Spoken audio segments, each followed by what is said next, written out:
Muy bien, pues vamos a empezar con audición. Así que, pues continuando con este tema de sentidos especiales, vamos a comenzar primero mencionando pues la ubicación anatómica, que sería el oído, con sus tres componentes principales: oído externo, oído medio e oído interno. Y oído interno, me equivoqué. Entonces vamos a estar dividiendo cada uno de ellos y pues vamos a pasar a describirlos por separado.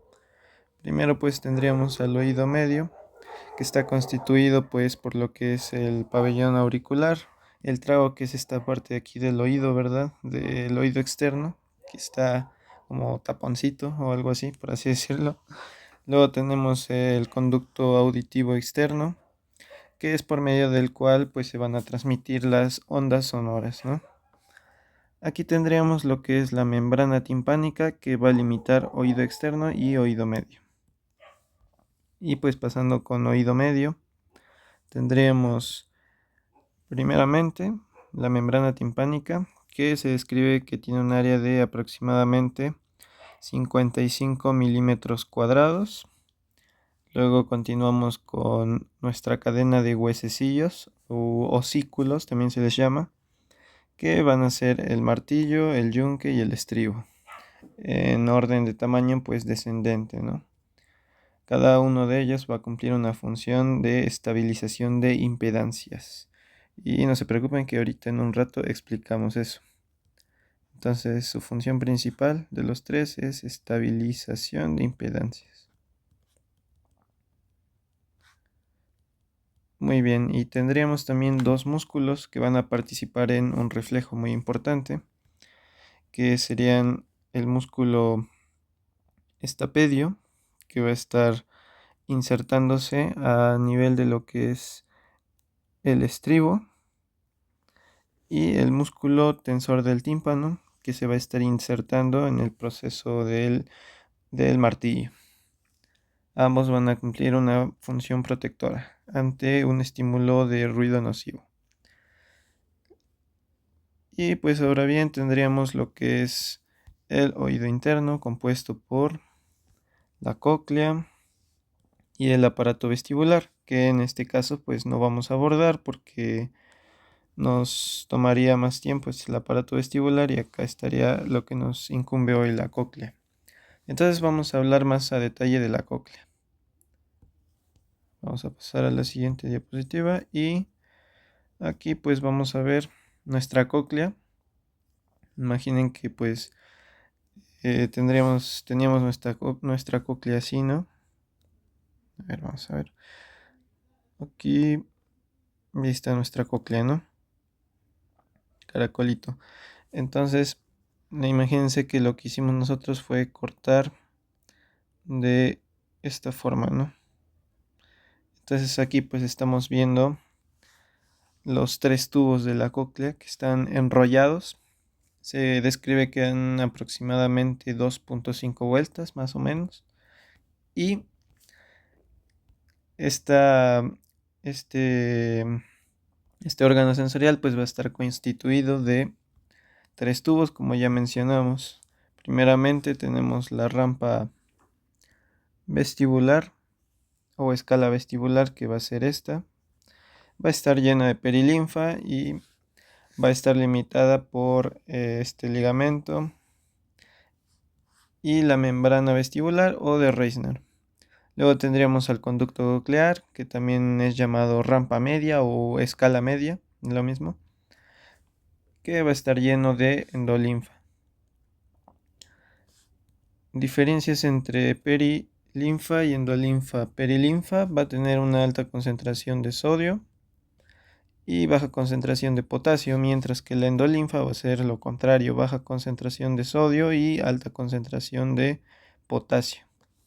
Esto para un dichoso potencial endococlear, que vamos a explicar un poquito más adelante en transducción. Y por último tendríamos a lo que es la rampa timpánica o escala timpánica, que va a estar llena de perilinfa y va a estar limitada pues por lo que sería nuestra membrana basilar.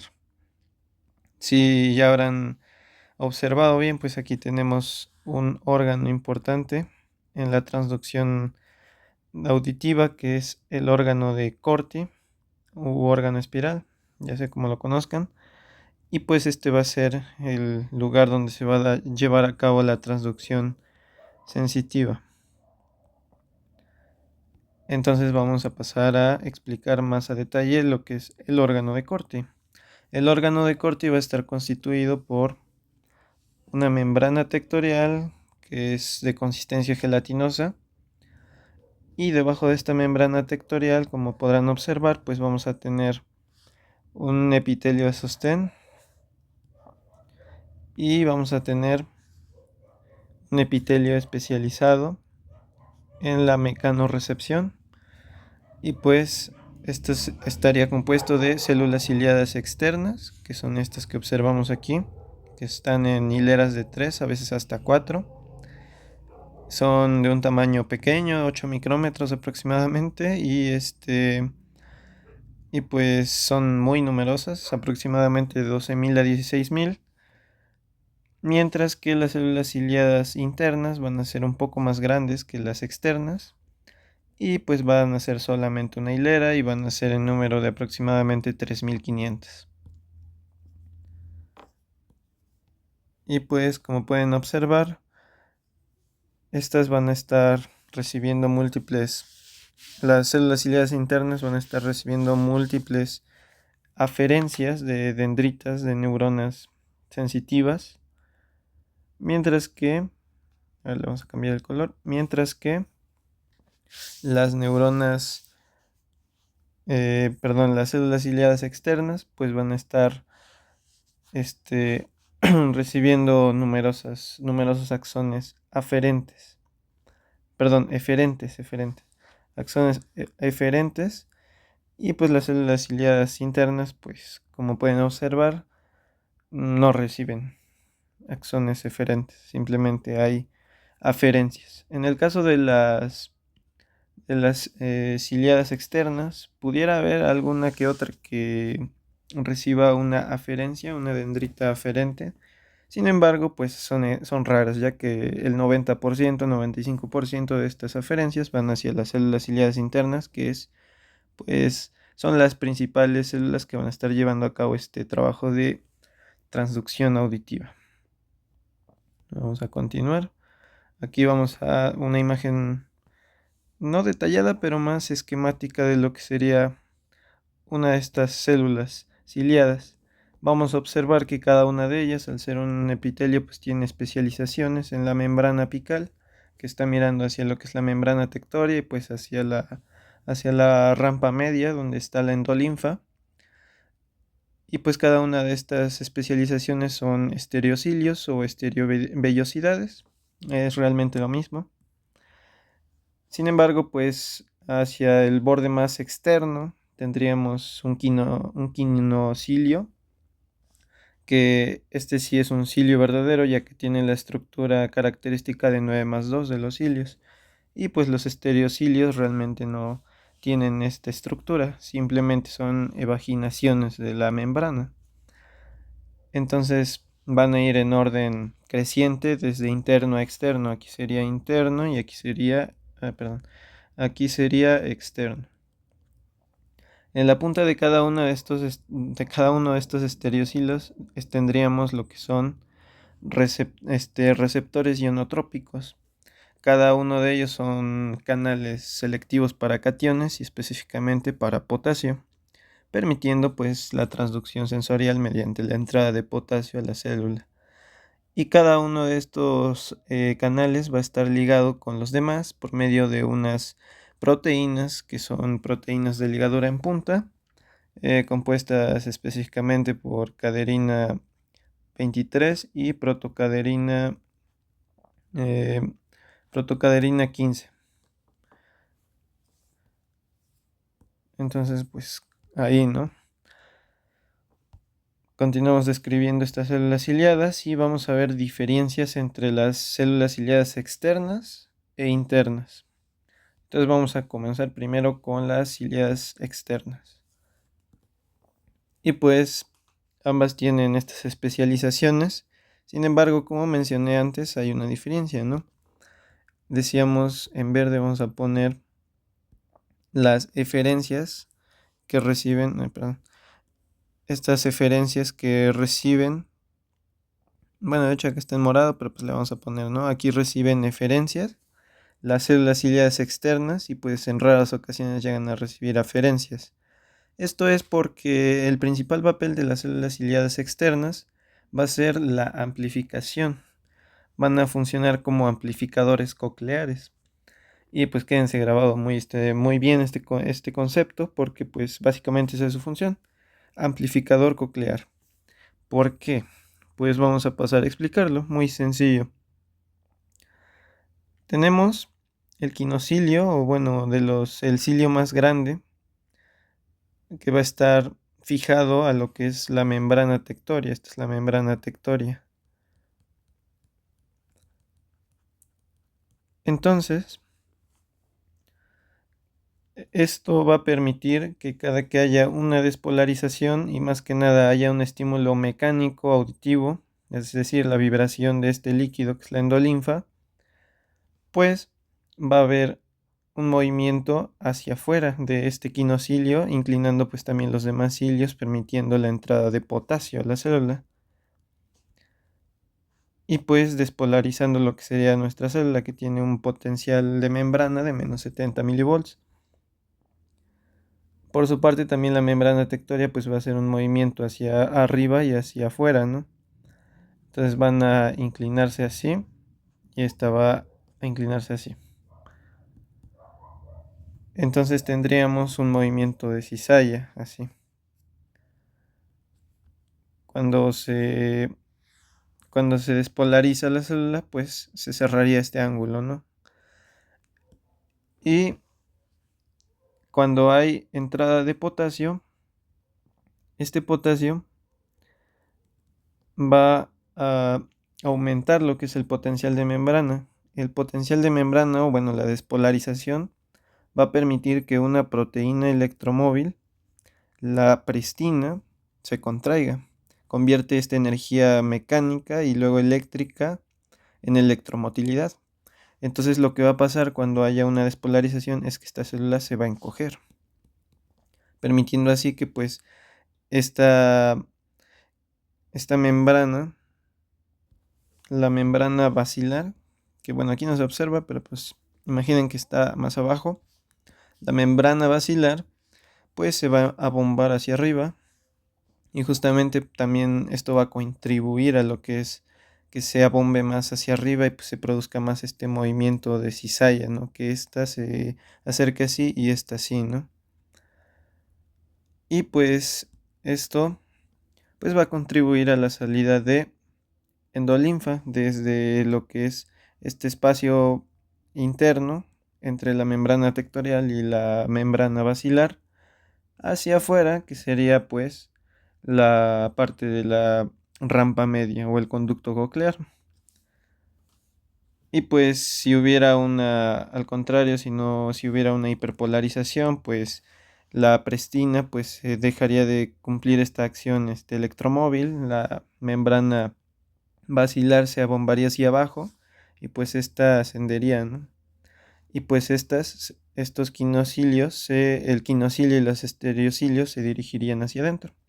Y pues habría una hiperpolarización, ¿no? Y pues también la prestina pues no se, no se contraería y pues habría un elongamiento de lo que es la célula, se alargaría. Ahora continuando con lo que es la célula ciliada interna, esta no va a estar fija a la membrana tectorial, simplemente van a estar sus especializaciones, sus estereocilios van a estar libres flotando en la endolinfa. Dijimos que cuando había una despolarización de las ciliadas externas, de las células ciliadas externas, pues se produce este movimiento en cizalla, ¿no? Que así se le menciona. Y pues se producía la salida o el movimiento de la endolinfa hacia afuera, hacia exterior. Entonces esto va a ocasionar que estas estereovellosidades pues se inclinen hacia afuera, hacia el cilio más grande. Y esto va a provocar igual despolarización, pasando de nuestro potencial nuestro potencial de membrana de menos 40 a 40 milivolts, ¿no? Y pues esto gracias a la entrada de potasio. Pero ahorita lo explicamos un poquito más a fondo, ¿no? Y la transducción sensorial. Como ya había mencionado antes, nuestra cóclea va a tener sus dos túnicas, perdón, sus dos escalas llenas de perilinfa, mientras que la escala media pues va a estar llena de endolinfa. Y si se dan cuenta, pues existe un potencial en las escalas llenas de perilinfa de cero, porque realmente ahí no habría pues una concentración de potasio alta y pues realmente ahí hay un flujo neto, ¿no?, de iones. Sin embargo, en lo que sucede en la escala media es que tenemos una concentración de potasio de 150 milimoles a comparación de los 4 milimoles que tenemos en la endolinfa. Entonces esto supone la diferencia de gradiente electroquímico y pues también de potencial de membrana, ¿no? De potencial endococlear, perdón. Entonces, esto está determinado más que nada por el flujo de los iones de potasio a través de una estructura que se me pasó a mencionar, que es la estría vascular situada en la rampa media, que va a estar en contacto pues con la endolinfa y es una red de vasos sanguíneos y de células que van a cumplir la función pues de crear este potencial endococlear. Entonces aquí tendríamos nuestra estría vascular compuesta por células marginales son las que están más pegadas o están en contacto directo con la endolinfa. Las células intermedias entre estas y las marginales pues se crea un líquido intraestrial ya con una concentración alta de potasio, sin embargo es pasajera. Esto crea pues que haya por medio de ciertos receptores flujo de potasio de las bombas de sodio-potasio, que haya flujo hacia las células marginales y luego posteriormente haya por los canales de potasio haya flujo hacia la endolinfa de potasio, creando pues el potencial endococlear. Esto sucede primero desde los fibrocitos que están en contacto con la perilinfa en el ligamento espiral de la cóclea. Van a, van a absorber lo que es el potasio debido pues al gradiente por medio de transporte, ¿verdad? Transporte activo secundario, también de las bombas, sodio, potasio, ATPasa, y pues aquí va a haber, ¿no?, difusión de potasio hacia el interior.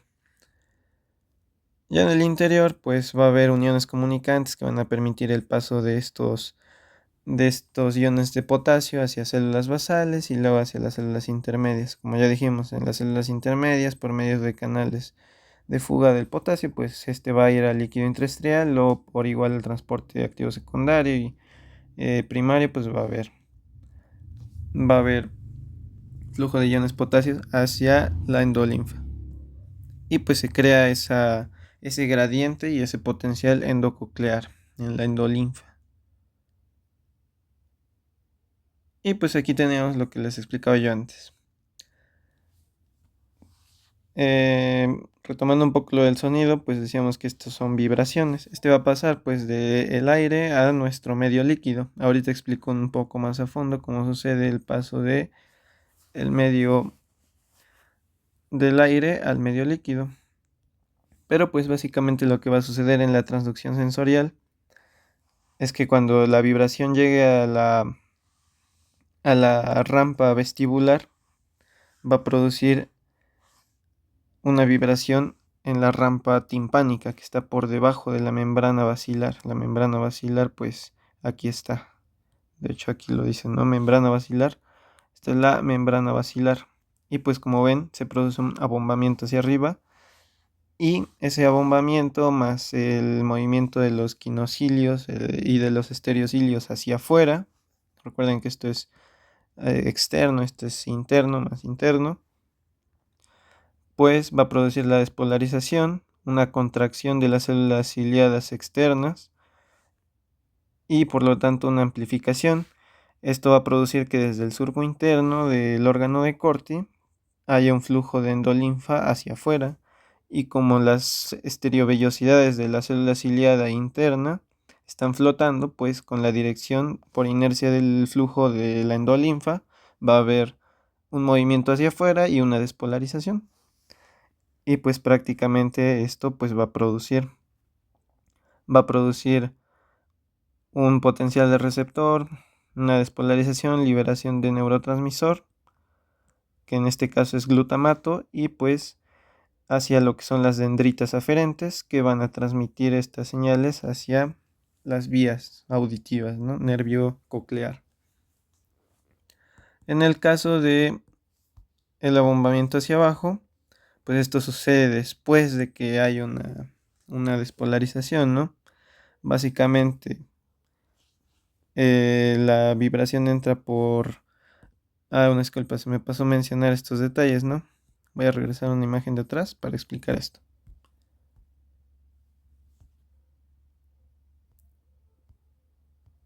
Creo que tengo una imagen más adelante. Espera, ahí está.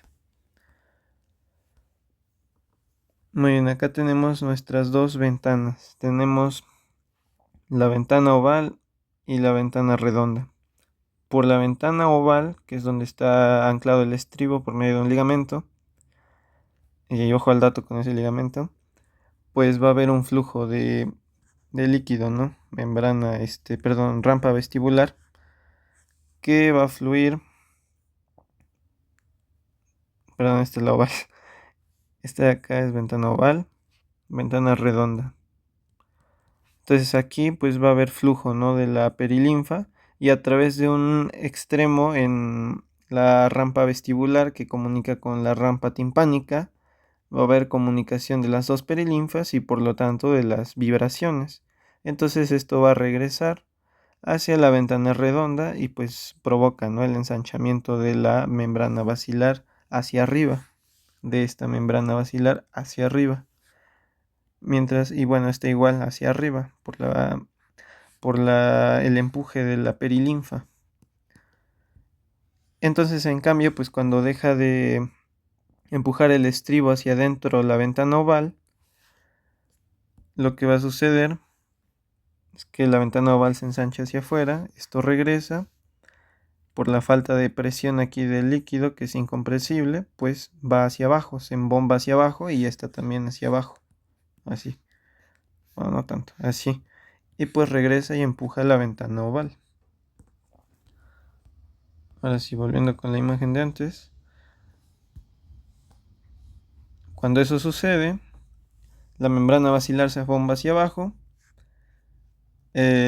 Sucede que también la membrana tectorial se va a bombar hacia abajo por este movimiento de toda esta placa, ¿no? De células hacia abajo, y por la misma despolarización, hiperpolarización por la dirección de los estereocilios hacia adentro, pues las mismas células incluso se van a elongar, ¿no? Por la prestina, ¿no? Ya no recibir esta despolarización de membrana.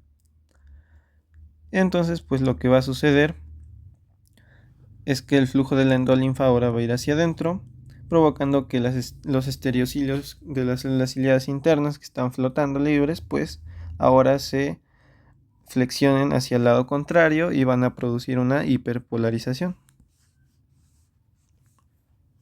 Y pues el estímulo pues sería inhibitorio, no habría liberación de glutamato, de neurotransmisor.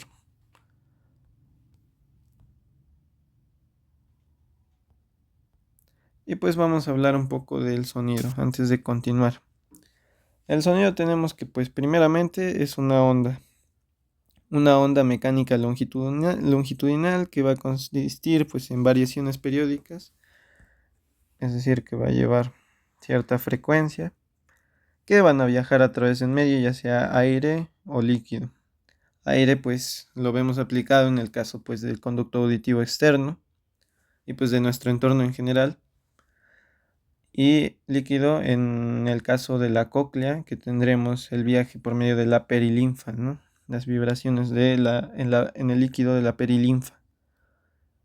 Entonces, pues como ya les expliqué un poco antes, pues estas vibraciones en la perilinfa van a provocar abombamientos de las membranas basilar y de Reisner, provocando pues estos movimientos en cizalla y pues que haya sensación en las células ciliadas internas principalmente.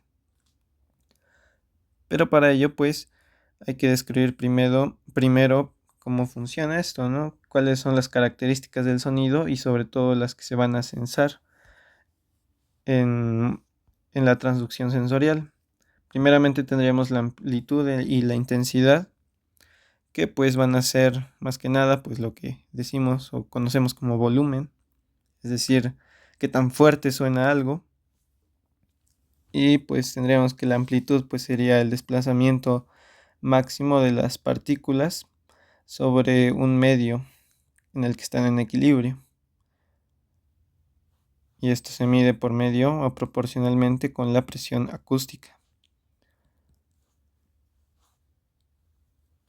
Y la intensidad va a ser la unidad de energía sonora que va a incidir sobre un área específica y sobre la cual pues vamos a medir, ¿no?, esta intensidad, es decir, la cantidad de energía que se transmite por una unidad de área en ciertas superficies. Y esta pues es directamente proporcional al cuadrado de la presión acústica. Y por último tenemos la medida de la intensidad, que sería el decibel. El decibel no es nada más que una unidad de medida por la cual es una unidad de medida logarítmica por la cual nosotros vamos a determinar cuál es el nivel del sonido comparado pues a uno de referencia. En este caso pues un bel, que sería una unidad en acústica muy utilizada. Sin embargo aquí lo vamos a describir como su décima parte, siendo que el umbral en el oído humano es de aproximadamente 10 a la menos 12 de logaritmo, ¿no?, de intensidad. Esto es igual a un decibelio. Y pues haciendo la conversión, pues la mayor cantidad de estímulo que ya produce un daño lesivo y ya es un estruendo, básicamente para el oído humano está aproximadamente por el rango de los 120 a los 130 decibelios. Por consiguiente tenemos la frecuencia y el tono. La frecuencia y el tono pues no es nada más primero que la frecuencia, pues la cantidad de ondas que se transmiten por unidad de tiempo. Es decir, si se transmiten 1, 2, 3, 4 ondas por segundo, tendríamos que una frecuencia de 4 Hz. En el caso del oído humano, el umbral o el rango de frecuencias que podemos escuchar va desde los 20 hasta los 20.000 Hz. Y esto va a determinar pues básicamente el tono en el que percibamos un sonido. En el caso de este pues serían los tonos graves y aquí los tonos agudos. ¿Y cómo va a funcionar esto en la transducción sensorial? Pues básicamente vamos a tener un mapeo en la cóclea de lo que sería las frecuencias bajas, tonos graves, y las frecuencias altas, tonos agudos. Entonces, aquí tenemos la cóclea, ¿no?, nuestro caracol. Pero supongamos que estos tres tubos enrollados, pues los desenrollamos, ¿no? Aquí tenemos la rampa vestibular, la rampa media, suponiendo que esta es la rampa media de la línea azul oscuro, y la rampa timpánica, la voy a poner de otro color. La rampa timpánica de verde. Y justamente decíamos que nuestra transducción sensorial se va a dar en el órgano de Corti. El órgano de Corti va a ir sujeto a lo que es la membrana basilar. Esta membrana basilar va a tener ciertas características que le van a dar esta especificidad para poder discriminar pues los tonos o las frecuencias de los sonidos. Entonces tendríamos que nuestra cóclea va disminuyendo de calibre, ¿no? Se va haciendo más pequeña conforme va desde su base, que sería, bueno, aquí sería nuestra ventana oval y aquí sería la ventana redonda, hasta su vértice donde tendremos el helicotrema, que es donde se comunican pues las dos, perilinfas, la de la rampa vestibular, tanto como la de la rampa timpánica. Al contrario de lo que sucede con la membrana basilar, que va a ser muy estrecha en la base de la cóclea y más ancha en lo que sería el vértice de la cóclea, cerca del helicotrema. Y esto sucede pues para generar justamente este mapeo de tonos en la cóclea. Al igual que la rigidez aquí en esta zona en la base va a ser muy alta, mientras que en la parte más del vértice de la cóclea la rigidez pues va a ser más baja. Esto pues en analogía con un instrumento musical, por ejemplo la guitarra, por ejemplo, tendríamos que las cuerdas que emiten tonos más agudos pues están más tensas y son más delgaditas, mientras que las cuerdas que son que emiten frecuencias o tonos más graves pues van a ser más gruesas, ¿no? Y van a estar incluso hasta más flojas. Entonces, justamente eso sería una analogía, ¿no? Para entenderlo un poco más sencillo con respecto a cómo funciona la membrana basilar. Y pues en relación a esto, la frecuencia de resonancia que corresponda a las ondas transmitidas por medio de la membrana vestibular de la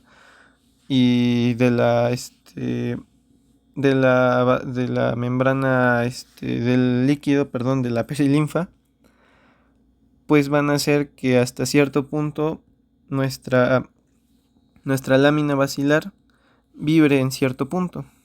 Es decir, si tenemos una frecuencia intermedia, no sé yo, de por ejemplo unos 4000 hercios, que es aproximadamente por donde está el tono de la voz humana, aproximadamente entre los 2000 y 4000 hercios, pues tendríamos que pues va a llegar hasta un punto intermedio en la cóclea. Y pues básicamente esto funciona, pues la vibración de la membrana basilar va a llegar a un punto intermedio.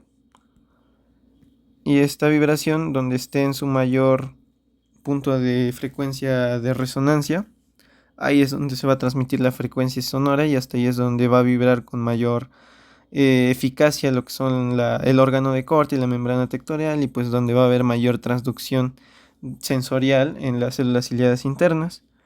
Y por ende pues ahí es donde se va a mapear, en base a esto pues el sistema nervioso va a mapear el tono del sonido percibido. Y pues por lo tanto, así de simple, pues entre más lejos viaje una onda, pues más grave va a ser, ¿no? Y entre más cerca viaje, pues va a ser más, más va a viajar más cerca, ¿no? Más aguda va a ser la frecuencia. Y pues yo lo vería como cuando avientas, por ejemplo, una piedra, ¿no? A un estanque, a un río, ¿no? Bueno, no un río no, porque se va en movimiento. Por ejemplo, si avientas una piedra a un charco, ¿no? Si avientas una piedra pequeña, imagínenlo como las frecuencias agudas, ¿no? Como los sonidos agudos. Pues simplemente habría poca vibración, ¿no? En el líquido, en el agua. En cambio, si tú avientas una roca gigante, no sé, de 10 kilos, pues las vibraciones van a ser inmensísimas. Y pues esa sería en analogía de los sonidos graves, ¿no? Que suenan como que más grandes, ¿no? Pero pues realmente es algo para entenderlo de manera sencilla, ¿no?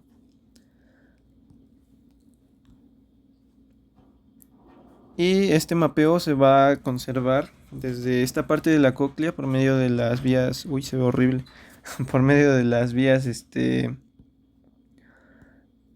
nuestras vías aferentes, se va a conservar. En ciertos axones van a llevar pues ciertas frecuencias desde la base de la cóclea, otros van a llevar desde la parte intermedia y otros desde la parte más del vértice de la cóclea.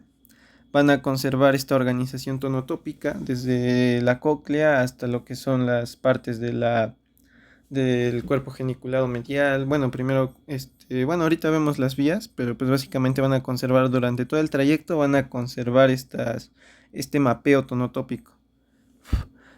Y luego pues vamos a ver que en la corteza auditiva primaria, que es el destino final de nuestras vías nerviosas, pues, o bueno, más que nada donde pues se da a cabo, ¿no? la percepción de estos estímulos, vamos a tener que hacia anterior, pues aunque aquí no se vea bien, pero pues hacia anterior vamos a tener las frecuencias bajas y hacia posterior las frecuencias altas.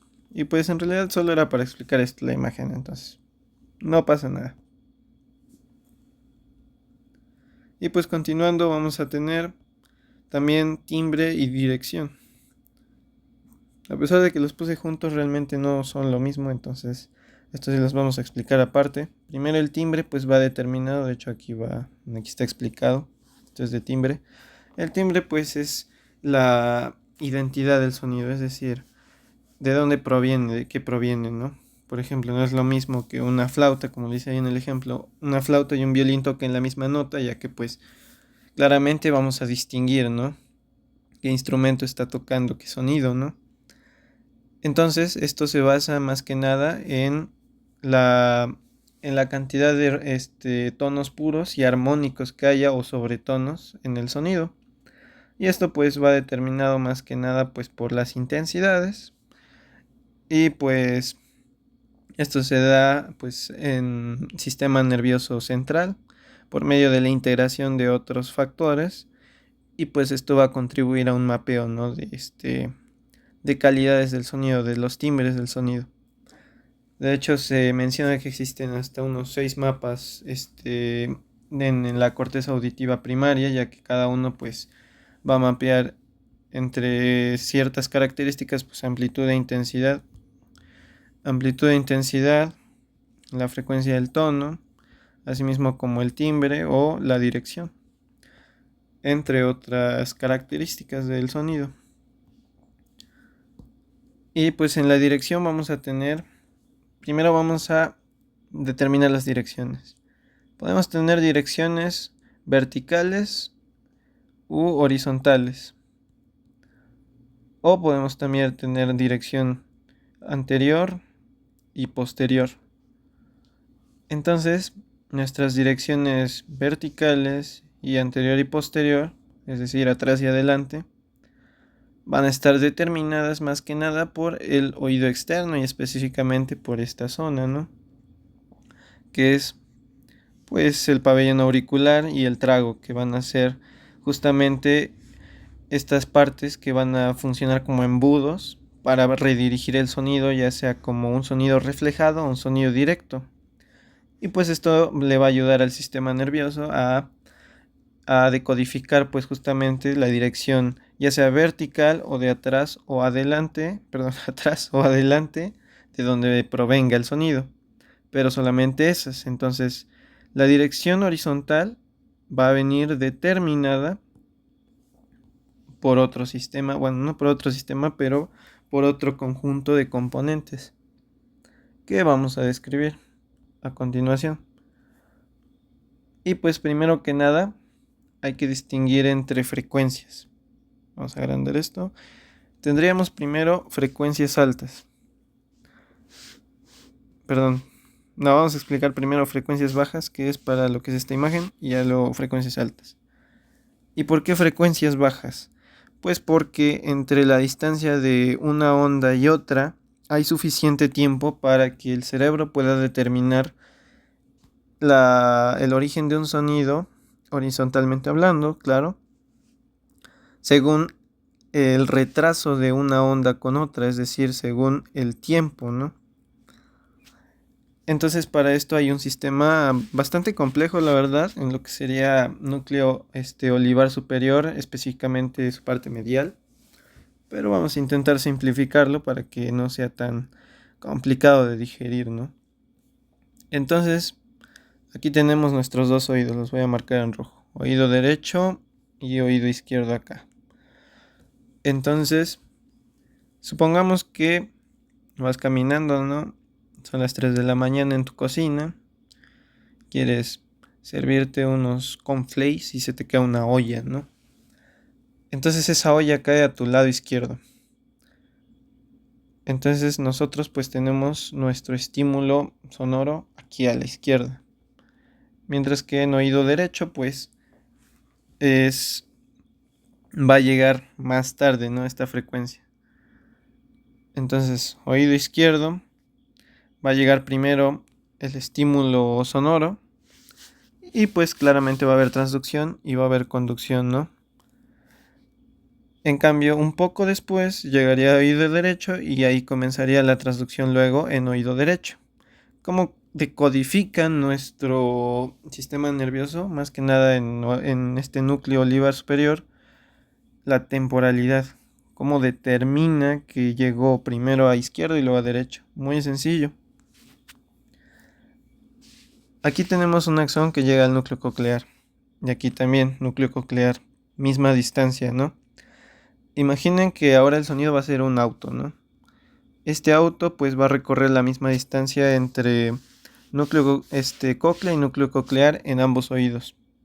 Sin embargo, pasando nuestro núcleo coclear, la carretera en oído derecho va a ser más corta y en oído izquierdo más larga. ¿Para qué? Para que haya una concordancia del sonido. Si el estímulo está más cerca de oído izquierdo, la carretera tiene que ser más larga para que cuando el estímulo llegue a nuestro oído derecho, recorra esta carretera más corta y coincidan, lleguen al mismo tiempo. Bueno, aquí es esta neurona, son las que están en amarillo acá abajo. A la 1, lleguen al mismo tiempo a las mismas neuronas. Y pues cerebro dice, llegó aquí y aquí al mismo tiempo. Entonces oído izquierdo es el que percibió el estímulo primero, entonces por lo tanto el estímulo viene del oído izquierdo. En cambio, supongamos que viniera de nuestro oído derecho. Entonces oído derecho percibe primero y oído izquierdo después. Entonces tendríamos igual lo mismo. A la misma distancia está núcleo coclear, pero esta vez nuestro auto tendría que recorrer un poco más en oído derecho para que en oído izquierdo recorra menos esta señal y coincidan, ¿no? Entonces hay una compensación en las distancias en las que se conduce la señal, siendo que hay pues determinadas neuronas especiales para ciertos ángulos, ya sea hacia la izquierda, a 90 grados, a no sé, 45 grados, obviamente todo horizontal, claro.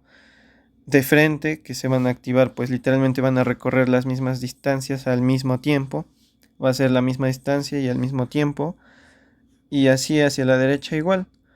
Entonces básicamente esta es la forma en la que pues los núcleos olivares pues realizan esta integración de los sonidos, más que nada de la dirección binaural, ¿no? De dónde viene, derecha o izquierda. Y esto es pues más que nada pues percibir lo que es dirección horizontal. Hacia el frente y hacia atrás realmente no, aquí no funciona, ya que pues eso realmente lo hace lo que es oído oído externo, el pabellón auricular, y realmente incluso si te taparas los ojos, por ejemplo, notarías dificultad a veces para determinar si un estímulo viene de delante de ti o de atrás de ti. Entonces también participa lo que es sistema visual y somatosensorial muchas veces en lo que es pues discriminación de dirección de adelante o de atrás del sonido. Y para frecuencias altas, realmente lo que se va a tomar a diferencia del tiempo en lo que tarde el estímulo en llegar a cada oído, pues va a ser la intensidad, ya que realmente pues ahí no va a haber suficiente tiempo para que las ondas llegue una primero aquí y luego llegue otra acá, sino que pues puede que lleguen al mismo tiempo, no en ambos. Sin embargo, la intensidad del sonido pues va a ser más fuerte cerca del oído que esté más cerca del estímulo, obviamente. Eso es intuitivo. Entonces pues ahí la discriminación pues va a ser por núcleo olivar superior, pero en su parte lateral, en lugar del núcleo olivar superior medial, que es para temporalidad y frecuencias bajas. Esto es más que nada para determinar pues la dirección del sonido en un eje horizontal. Uy, le pasé. Y pues vamos a continuar con lo que son vías de conducción del sonido. Dijimos que nuestra conducción del sonido, bueno, eso no lo hemos dicho, perdón, va a estar determinada por tres, ¿no? Conducción aérea, conducción ósea, que esta pues va más en relación a los huesos del cráneo, y la conducción osicular. La conducción osicular y aérea pues son las que están más que nada en relación y sobre todo en la transmisión del sonido normal, ya que primero decíamos, ¿no? Las ondas sonoras van a viajar por nuestro medio, que es el aire, a través de oído externo, llegan hasta la membrana timpánica, y membrana timpánica, que está relacionada con con el martillo, está ahí, el martillo se inserta en la membrana timpánica, pues va a producir una vibración de estos huesecillos. Aquí tenemos una imagen, le puse blanco. Tenemos una imagen, membrana timpánica, va a vibrar, va a hacer que vibre martillo, luego yunque y estribo. Esta es la cadena osicular. Y decíamos que participaba, esta cadena osicular, el parte del oído medio, participaba como estabilizador de impedancias. Y dirán ustedes que es una impedancia, ¿no? No se escribí estabilizador de impedancias. Pues una impedancia, a modo grosso, es la resistencia que opone el medio en el que se transmita el sonido a las ondas, a la transmisión de estas ondas. Por ejemplo, el aire pues va a suponer una impedancia pues realmente baja, porque el sonido se transmite realmente bien en el aire. Al contrario de lo que sucede en el agua, que el agua pues va a tener una impedancia un poco más alta, en donde el sonido pues no se va a transmitir de una forma tan eficaz como lo es en el aire. Entonces, ¿qué pasaría si no existiera esta cadena osicular? Pues a pesar de que el sonido se pudiera transmitir por la vibración de la membrana timpánica al aire que está en el oído medio, no habría realmente un aprovechamiento de lo que es la energía sonora, las vibraciones, en la perilinfa, a la hora de que hubiera vibraciones en la perilinfa, ya que se perdería hasta incluso pues se describe que hasta 15 o 20 decibelios de lo que es pues este poder auditivo, ¿no? Este poder de resonancia.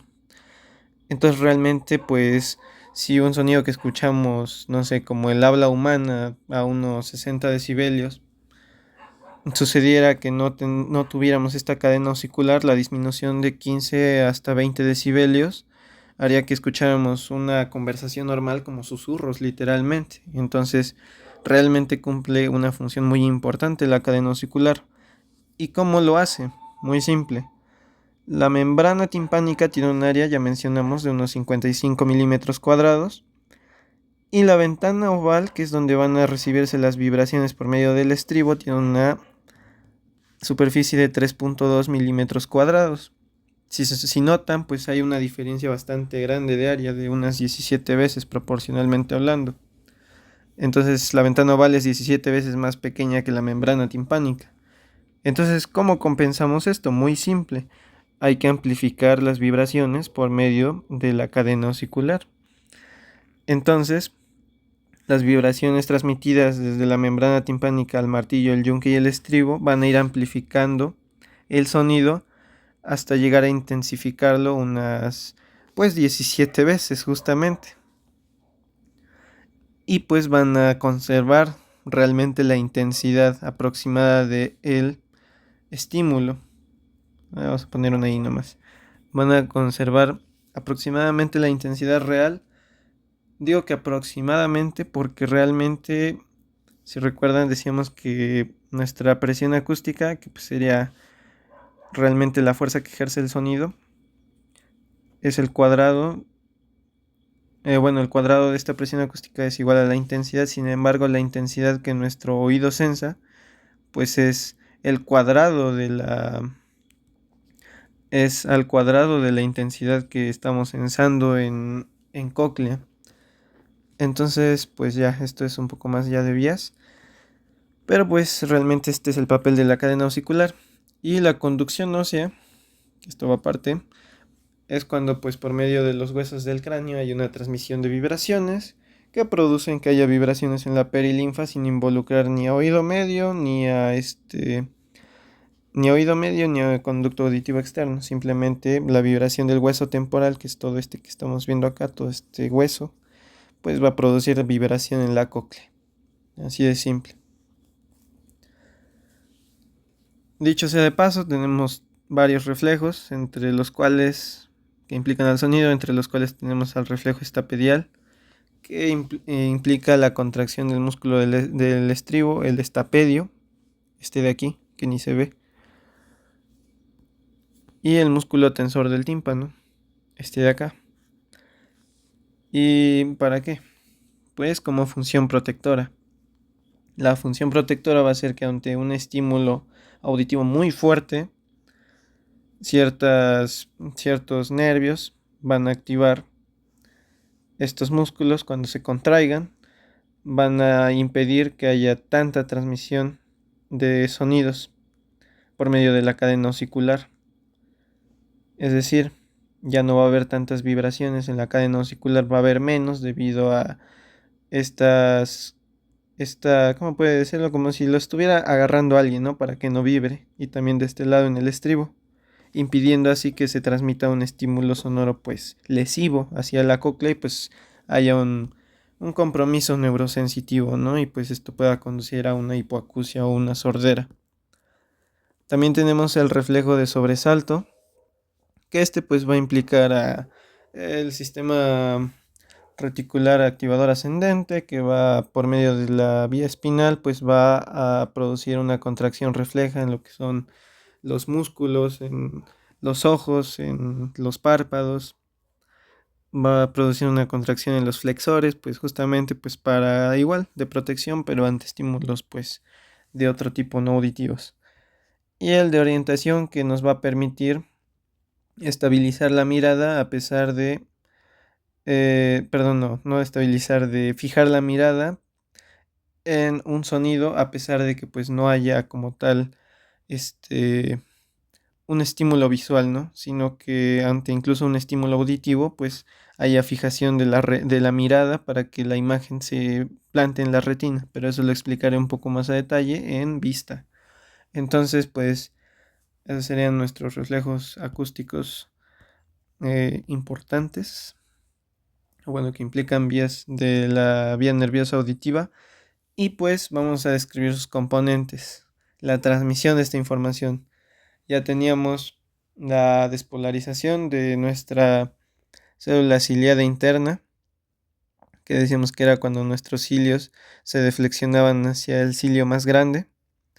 La entrada de calcio pues va a producir una despolarización, va a haber una apertura de lo que son los canales de calcio dependientes de voltaje, que van a permitir la entrada ante la despolarización de iones de calcio. U más 2 más. Y esto va a provocar la liberación de neurotransmisor, que en este caso pues es glutamato hacia nuestras dendritas aferentes. También otra de las cosas que se me pasó mencionar, volviendo un poco con los reflejos, es justamente en la protección. Vamos a tener otros dos mecanismos a pesar del reflejo estapedial. También tenemos a nivel de lo que es la cóclea, pues recuerdan que les dije que las células ciliadas externas pues solo reciben eferencias. Estas eferencias van a llevar estímulos desde la vía nerviosas, desde las vías nerviosas, desde centros cerebrales superiores hacia lo que es y específicamente mesencéfalo de núcleo geniculado medial. Van a llevar eferencias hacia lo que es pues estas neuronas, estas células ciliadas externas que se van a contraer. Y esto pues va a reducir la amplificación del sonido, igual actuando como un sistema de protección. Entonces pues esto también participa, ¿no? A la hora de proteger ante estímulos auditivos muy fuertes, ¿no? Que sean lesivos. arriba de los 120 decibeles. Y pues justamente, ¿no? Volvíamos con vía nerviosa auditiva. Comenzamos a nivel de nuestra cóclea, que aquí está nuestra cóclea, ¿verdad? Nuestra cóclea que va a transmitir pues el estímulo, ¿no? Por medio de sus dendritas aferentes que le llegan por medio de el ganglio espiral. Este ganglio espiral, pues de ahí se va a formar lo que es nuestro nervio coclear, que se combina con el vestibular, formando el nervio vestíbulo coclear.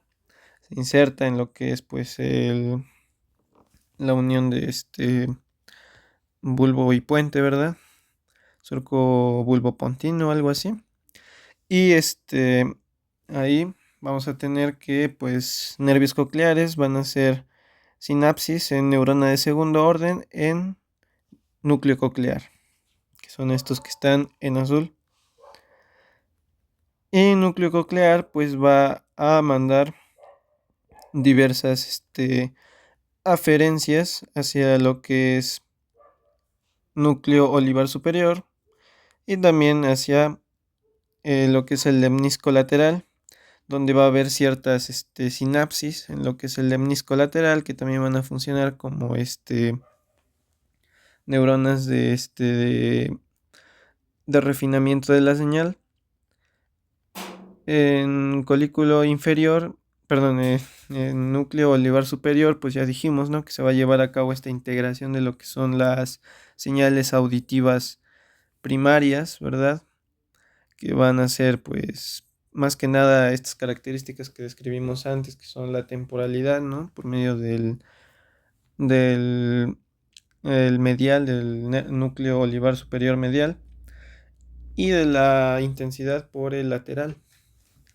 El menisco lateral va a transmitir toda esta información sensitiva hacia colículo inferior. En colículo inferior pues vamos a tener nuestro primer centro de integración importante, ¿no? A nivel cortical. Bueno, no cortical, pero pues de centros regulatorios, no centros superiores, ¿no? Ya. Aquí tendremos lo que es la integración binaural de estos estímulos ya decodificados por lo que es núcleo olivar superior medial y también núcleo olivar superior lateral. También la coordinación de los reflejos de los que ya hablamos, por eso hay proyecciones hacia lo que es este sistema reticular activador ascendente. Aquí se va a dar el reflejo de sobresalto, así como el de orientación, ya que pues por medio de estas vías, así también como del lemnisco lateral, va a haber integración, ¿no? De la información auditiva con núcleos de otros nervios craneales, al igual que con colículo inferior, pues va a haber una integración y conexiones con colículo superior, que esto pues participa en lo que es el reflejo de orientación o de Preyer. Luego tendríamos a lo que es cuerpo geniculado medial, que se comunica el colículo inferior al cuerpo geniculado medial. Aquí lo podemos ver. Uy, no es tan largo, es hasta acá, por medio del brazo del colículo inferior. Y pues aquí va a ser un centro de relevo, ¿verdad? De toda esta información auditiva en el tálamo, que es ahí donde está nuestro cuerpo geniculado medial. Y finalmente tendríamos la corteza auditiva primaria, que va a recibir estas aferencias. Y en corteza auditiva primaria tendríamos pues el mapeo, ¿no? De la tonotopía. Esta es área de Brodmann 40 Uy, me equivoqué. Área de Brodmann 41. Y son área de Brodmann, me parece que 20 y 21. Aquí pues sería a nivel de lo que es el giro transverso de Helch, donde se va a integrar, que es donde está la corteza auditiva primaria, pues se integran las características del sonido, ¿no? Que es la tonotopía, el tono, la intensidad, la dirección, etcétera, ¿no? El timbre. Y esta corteza pues va a dar proyecciones a lo que es la área auditiva secundaria o de asociación, pues para identificar, ¿no? Patrones de sonido al igual como otras cualidades, ¿no? De identificación, a qué pertenece, ¿no? El sonido. Y pues esto, de hecho, si se dan cuenta, pues está ubicado en el giro temporal superior, que va a tener conexiones importantes con un área, que está más o menos por aquí, que es el área de Wernicke, al igual que por medio de fascículos, pues este, va a haber comunicación con el área de Broca, ¿no? Que funge también muy importante estas dos, Wernicke para comprensión del lenguaje y área de Broca para coordinación para articulación del lenguaje, y pues tienen sus implicaciones con estas vías nerviosas más la vía nerviosa auditiva, ya que pues permite la coordinación, ¿no? Entre lo que se habla, ¿no? Y lo que se piensa, justamente porque también pues hay una pues hay una percepción, ¿no? De lo que estamos hablando por medio también de trompa de Eustaquio, ¿no? Vibraciones de la cabeza, ¿no? Y pues también mencionar un poco dato de color, pues también, por ejemplo, el reflejo estapedial. Bueno, más que el reflejo estapedial, pero sí en cierta medida, la contracción de estos músculos, el estapedio y el tensor del tímpano, pues impiden que, por ejemplo, cuando masticamos o hablamos, pues nos aturdamos, ¿no? A nosotros mismos. Al igual que, pues, estos participan, al igual que, como decíamos, las células ciliadas externas van a participar en la discriminación de sonidos, es decir, del ruido, del sonido de fondo, con lo que nosotros estamos escuchando o lo que ya estamos poniendo atención. Y pues todo por medio de control centrífugo desde aquí, de estas cortezas. Y pues pasamos con lo que es fisiopatología. Tenemos algunas que corresponden a oído externo, entre las cuales, y oído medio, entre las cuales tenemos otitis externa, que puede ser por un tapón cerumen, no sé, o inflamación local con edema, ya sea por bueno, más que nada siempre es por causa infecciosa, ocasionada por Pseudomonas aeruginosa o Staphylococcus aureus. Y en el caso de la otitis media, pues puede ser por una infección que suba a través de la trompa de Eustaquio, y pues la acumulación del exudado pues impide un correcto movimiento de la cadena osicular. En la otoesclerosis hay una osificación anómala, que no sé si recuerdan que les dije que pusieran cuidado, ¿no? Con un ligamento que mencioné, que es el del estribo, el ligamento anular del estribo, que es aquel que está uniendo, vamos a poner de otro color, que es aquel que está uniendo pues a lo que sería nuestro estribo con la ventana oval. Y pues justamente cuando este ligamento se osifica anómalamente, claro, porque no debería, pues las vibraciones del estribo pues no se van a transmitir, ¿no? A lo que es nuestra ventana oval, y por lo tanto pues va a haber una deficiencia en la transmisión de las ondas sonoras. El tinnitus, que es un zumbido que oyen las personas, de hecho es muchas veces de frecuencias agudas por lo general, pues implica muchas veces, o su etiología es un daño parcial en las células ciliadas internas, lo que va a provocar pues una transmisión de estímulos auditivos incorrectos o que no existen, o puede también implicar una plasticidad maladaptativa en cortezas de corteza auditiva primaria, por ejemplo.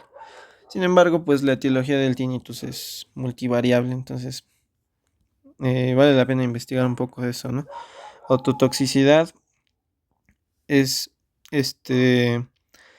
justamente sucede por la acumulación de los aminoglucósidos en lo que es la endolinfa, y a nivel de endolinfa pues van a producir especies reactivas de oxígeno que van a producir un daño en las células ciliadas externas, que dijimos y lo recalqué que eran el amplificador coclear, que a pesar de que no transfieren como tal las señales auditivas, realmente cumplen un papel muy importante en lo que es la amplificación del sonido.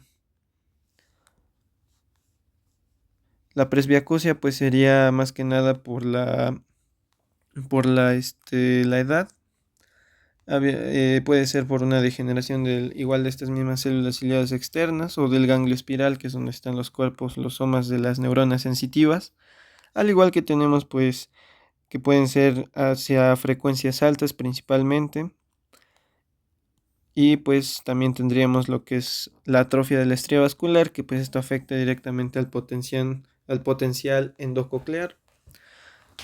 Y finalmente tenemos la sordera o hipoacusia. Tenemos de dos tipos: la de conducción, que es a nivel de oído externo y medio, y la de neurosensitiva, que es en oído interno.